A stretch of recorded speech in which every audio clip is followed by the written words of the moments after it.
Magic the Gathering is a very popular card game with tremendous success, but isn't it really just Dungeons & Dragons for stupid people? Atten is a pompous, self-centered, arrogant, egotistical vampire prick theater kid claiming he's never wrong. I need more subscribers so I can feel good about myself.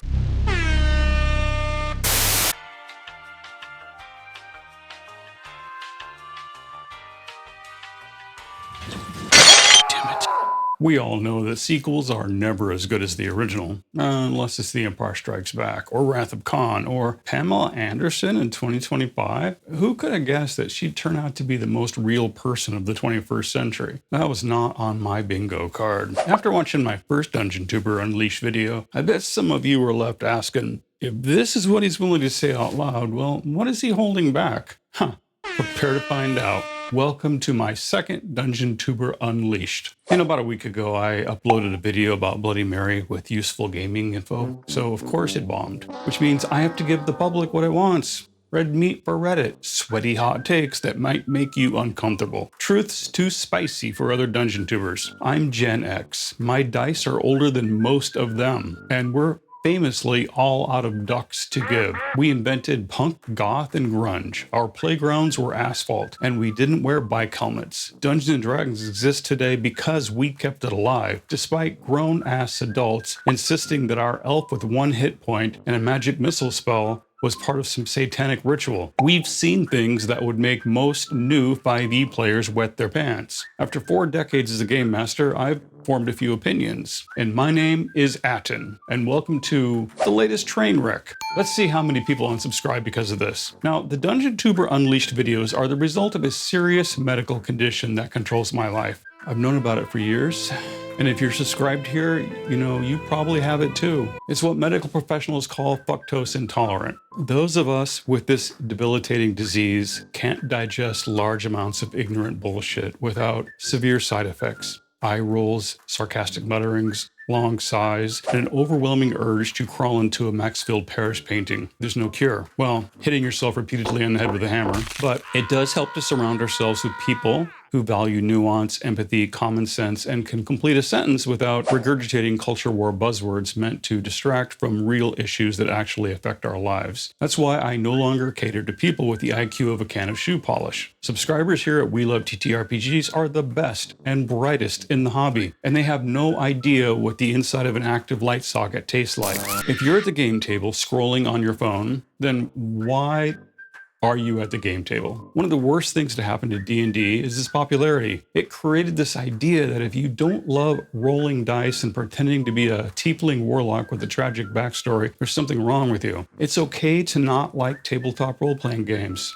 That's not a defect. And if you only recently discovered these games, it might not be because of mean old Gen Xers locking you out. Maybe you just weren't into it. Don't let people bully you into playing, and don't feel bad if you don't. Forcing yourself to show up for a game you secretly hate is unfair to you and your friends. Life is short, but D&D is long. Find something that makes you happy. Now, if you're a GM dealing with players glued to their phones like they're waiting for their celebrity crush to text them, here's what you do. Outside of the game, you ask, is there something that you can do to keep them more engaged? Listen to constructive criticism. If they're just not into it, replace them. That doesn't make you the villain. That's respect for them, yourself, and the group. And then there's those players who want us to spend valuable game time role-playing their half-elf bard's sex scenes. Quick question. Can that wait until after we spend game time role-playing my Goliath with irritable bowel syndrome taking a dump? Yeah, didn't think so. That's why we hand-wave those things.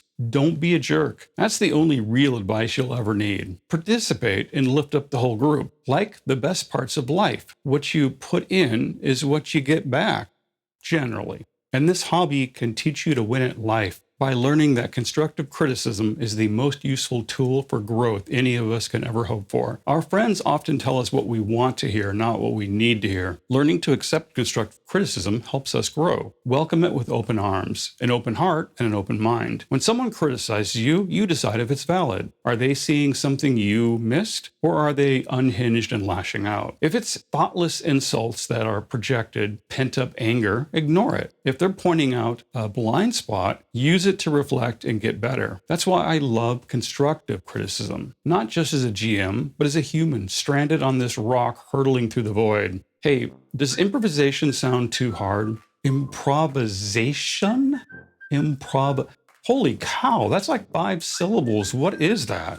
I took acting classes for 6 years as a teenager. We opened a lot of sessions with improv drills, and I still sometimes hesitate to improv in GMing. Then I realized something. Stop improvising. Start bullshitting. That's all it is. This is the one time in life where lying on the spot isn't just allowed, it's encouraged. The trick is simple. Sound confident. Stay consistent for verisimilitude. Take notes. Or better yet, let your players take notes and copy their work. You already did the hard part, right? Think of a cat sprinting across the room, taking a sharp turn and slapping its butt in the corner of a table. What does it do? It struts away like it meant to do that. That was the plan all along, with dignity and grace. That cat is a bullshitter. Follow its paw prints. That's DM improv. That's the art of bullshit. Sell it with confidence and no one will even know the difference. Every new edition of Dungeons & Dragons was designed to screw over the creators who came before, to cut off royalties and erase contributions. OD&D included Dave Arneson. With AD&D, TSR claimed it was a wholly new game, excluding Arneson from royalties. Arneson sued in 1979 and won 2.5% settlement in 1981. After Gary Gygax was forced out, 2E arrived under Lorraine Williams. It's widely accepted that update was structured to terminate Gygax's royalty stream from 1E. Third edition launched with the OGL, inviting third-party content. 3.5 in 2003 revised rules and rendered much third edition material obsolete, forcing repurchases. In 2008,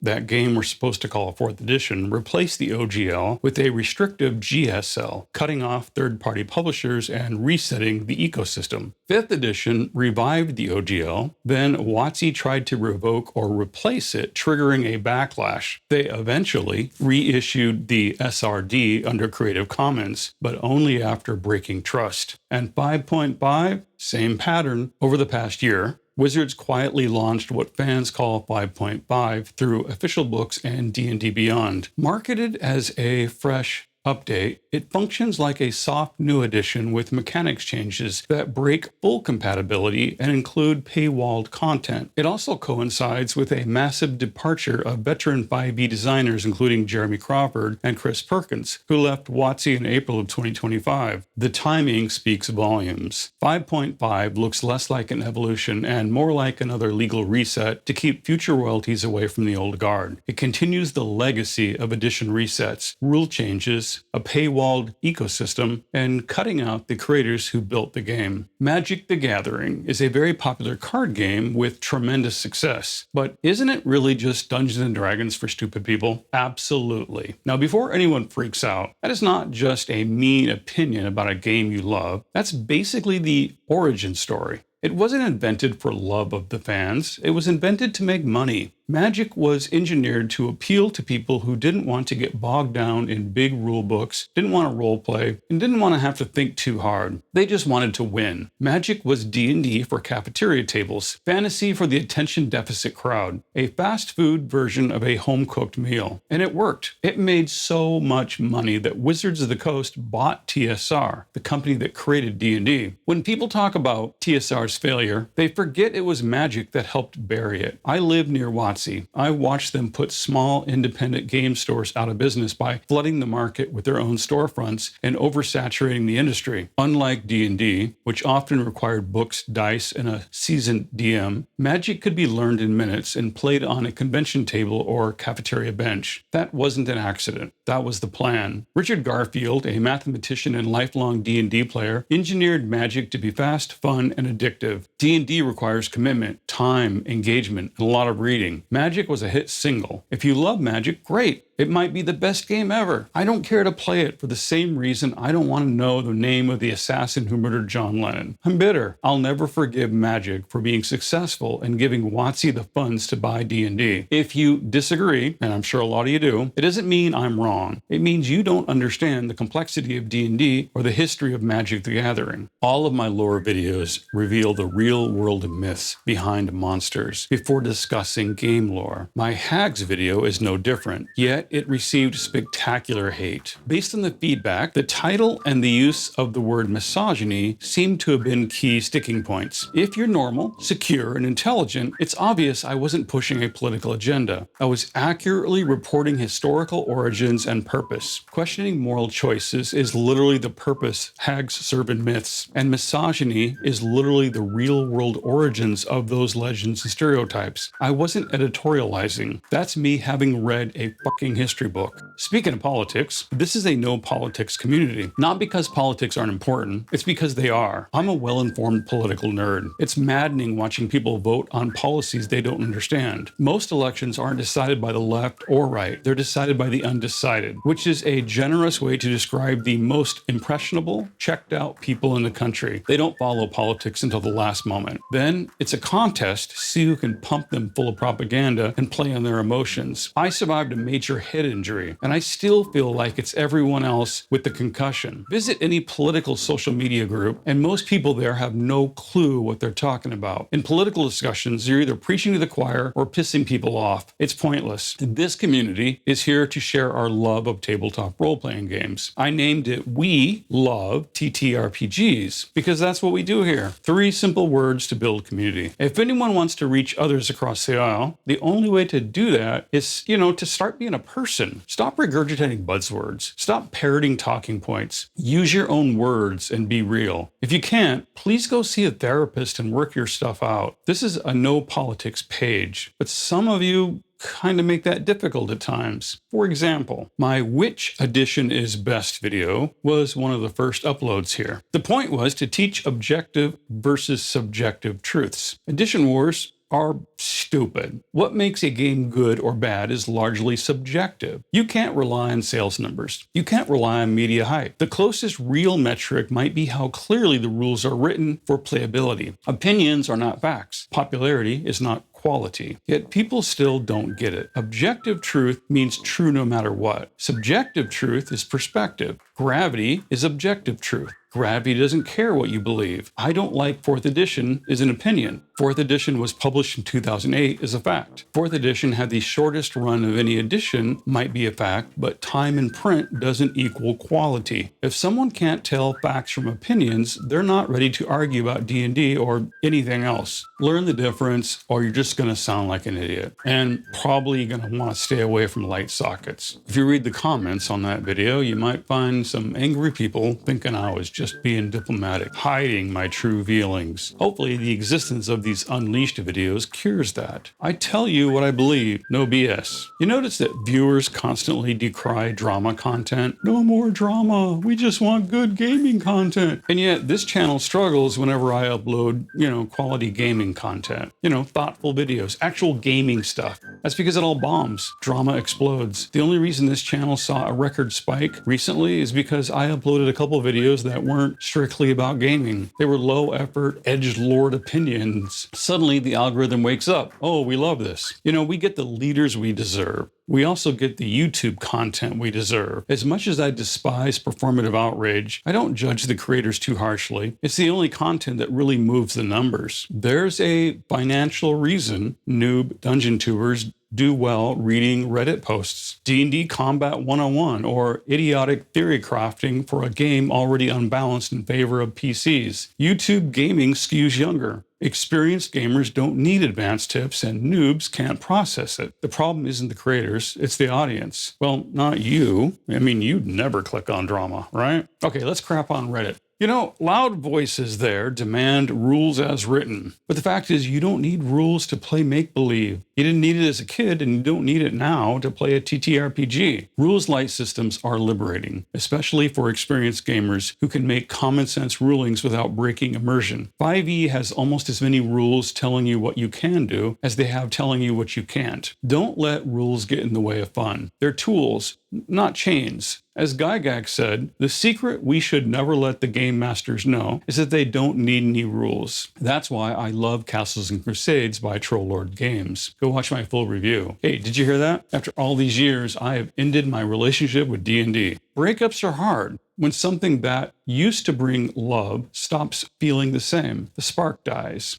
And you're left with memories, passive aggression, and empty promises. Breaking up with D&D wasn't easy. I've loved that game since 1980. We survived the Satanic Panic, and worse, that thing they want us to call 4th edition. But ever since Wizards got their hands on it, it's like watching a loved one spiral into addiction. You want to help. You want to believe that at some point they'll get better, but you got to protect yourself. They're not coming back. You got to put up boundaries, because if you stay, they'll take you down with them. I hope that you'll watch my Castles and Crusades video. It might make you fall in love all over again. When I was a kid, adults said that Dungeons and Dragons was evil, that we'd pledge ourselves to Satan and wear all black and maybe even put on guy liner. That was ridiculous. Those grown adults thought we'd lose touch with reality, that our tabletop games were ritual summoning tools, that kids with graph paper and polyhedron dice who couldn't catch a football to save their lives were a danger because we imagined elves after school. Every Gen X gamer endured that, which is why no real Gen X gamer would ever subject today's young people to that same vitriol and moral panic. If someone uses D&D to lash out at new players and younger voices, they're not a real gamer. They're just a politician acting childish, hiding behind the hobby I love, brandishing this hobby as a weapon to force-feed ignorant political beliefs. And I just cannot stand that behavior, because it's exactly what was done to us. I hate politicians, all of them. And though I fault older players more, a lot of younger gamers seem to have taken up the mantle of smearing older gamers, driven by profit or ignorance, maybe both. If their audiences learn that older gamers aren't the villains they've painted us as, and that we might actually have good advice, that might hurt some younger dungeon tubers' paychecks. Speaking of hypocrisy, I don't like reasons, because reasons are just excuses in a fancy dinner jacket. And but. But is a word I avoid because it usually precedes something offensive like, I ain't no racist, but you know the next words will be extremely racist. So yes, I'm telling you I hate drama while uploading a drama video. The irony isn't lost on me. Don't call me a hypocrite, because nobody hates me more than I do. Okay, back to the outrage. The top 5 reasons your initiative order is invalid.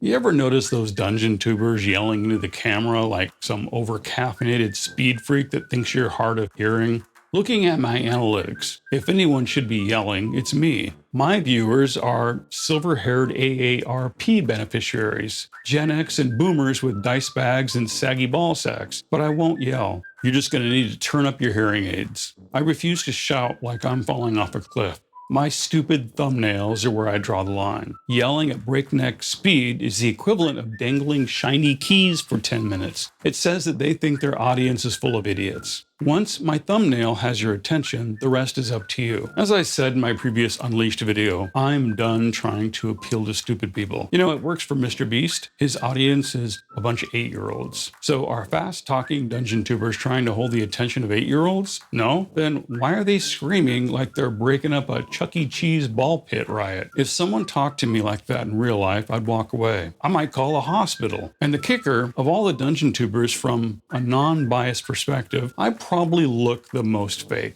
but this is literally just who I am. I talk to you the same way I do in person. No shouting required, unless you're asleep behind the wheel and I'm the passenger. Then wake the fuck up before you kill me. Speaking of public image, some people lost their minds over my, hey, please fact check yourself before calling me out statement in my previous Unleashed video. Atten is a pompous, self-centered, arrogant, egotistical, vampire prick theater kid claiming he's never wrong. Except I never said that. What I said was, when I upload a video, it's unlikely I'm wrong about TTRPG facts because I fact check and verify. That doesn't mean I can't be wrong. I'm human. If I thought I was infallible, I wouldn't spend time checking viewer corrections. Asking you to fact check your corrections isn't arrogance. It's respect for our time. If I'm wrong, I'll fix it. I'll own it. All I asked was that you do the same before accusing me of misinformation. Somehow that makes me the pompous jerk. I care about getting things right because otherwise I'm wasting your time. If I ask others not to waste mine with bad faith gotchas, suddenly I'm arrogant. Make that make sense. It's a privilege to have your time and attention. That's an honor, and I don't take that lightly. But if someone is determined to misunderstand me and be offended, save yourself the cab fare. You'll find something. That's easy. But if you understand I have no ego driving this, that I'm constantly aware of and fighting my own confirmation confirmation biases, you'll realize the one thing we can all agree on is that I'm an idiot. The only way to find truth and meaning is to not believe everything we think. If confirmation bias were relentlessly taught to children, we'd live in a better world. Understanding it means learning not to believe our own bullshit, which teaches compassion for others. As Christian Bale said, if you have a problem with me, call me so we can discuss it.